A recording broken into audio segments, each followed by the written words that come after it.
bienvenue sur la Click News. Je m'appelle Nwafo Caroline. Voici les titres du journal. Muhammadu Buhari propose 8 612 milliards dans le budget 2018. La revue sur la promesse de réduire la dépendance à l'énergie nucléaire. Les camionneurs ont empêché la foire de Noël dans les Champs-Élysées. Jemima Sumgong, 4 ans de sanction de dopage pour la championne olympique de marathon. Et maintenant, le journal en détail. Le président Muhammadu Buhari a présenté mardi dernier à Abuja environ 8 612 milliards de naira comme projet de loi de finances pour 2018, à une session conjointe de l'Assemblée nationale, affirmant que les dépenses prévues entraîneraient une reprise économique rapide.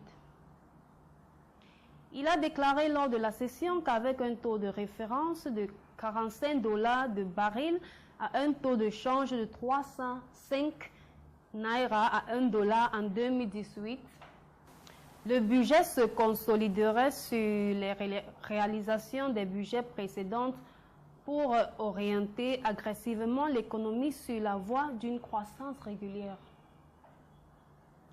Buhari a déclaré que le gouvernement continuerait à développer l'infrastructure et augmenter les investissements dans l'agriculture pour atteindre la sécurité alimentaire et réduire les importations. Il a ajouté que même si le gouvernement fédéral était déterminé à trouver d'autres moyens de financer de nouveaux projets, il était nécessaire de continuer à travailler en partenariat public-privé pour fournir plus d'infrastructures dans le pays. Il a dit que le projet serait livré en septembre 2018, ajoutant que le secteur de l'électricité au pays serait témoin d'un retournement. Il a ajouté que le gouvernement fédéral s'est engagé à l'énergie alternative. Le ministre français de l'Environnement fait volte-face pour le projet de réduction de l'énergie nucléaire et opte pour la diminution des combustibles fossiles. Nicolas Hulot a déclaré aux journalistes mardi dernier qu'il était trop brutal et irréaliste pour respecter les promesses de plafonner à 50% la quantité d'électricité produite par les centrales nucléaires en 2025. Par ailleurs, il a déclaré que le gouvernement du président Emmanuel Macron restait déterminé à réduire l'énergie nucléaire et a demandé au ministre d'établir un nouveau calendrier. Mais Nicolas Hulot a précisé que sa priorité était de servir l'économie française du carburant qui contribue au réchauffement climatique. Ces objectifs ambitieux comprennent l'interdiction de toutes les ventes de voitures à essence et diesel d'ici 2040. La France dépend davantage de l'énergie nucléaire que n'importe quel autre pays au monde. En effet, les 3 cas pour contester cette décision ministérielle. Des dizaines de travailleurs ont barricadé lundi dernier les routes principales autour de Paris, perturbant fortement le trafic en protestant contre la décision de la mairie de Paris d'annuler la foire annuelle de Noël sur la célèbre avenue des Champs-Élysées. Les conducteurs de camions et de fourgonnettes se sont rassemblés à l'aube pour l'escargot de l'opération sur les routes menant à la capitale à 9 h.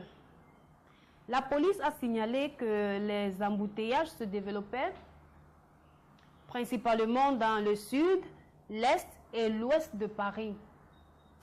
La ville de Paris, en juillet, a voté contre le renouvellement du contrat de Marcel Campion, roi du faniante français.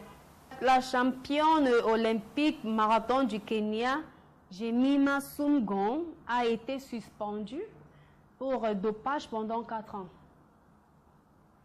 L'adolescente de 32 ans a été admise pour avoir pris un rappel sanguin EPO lors d'un contrôle hors compétition dans son pays d'origine.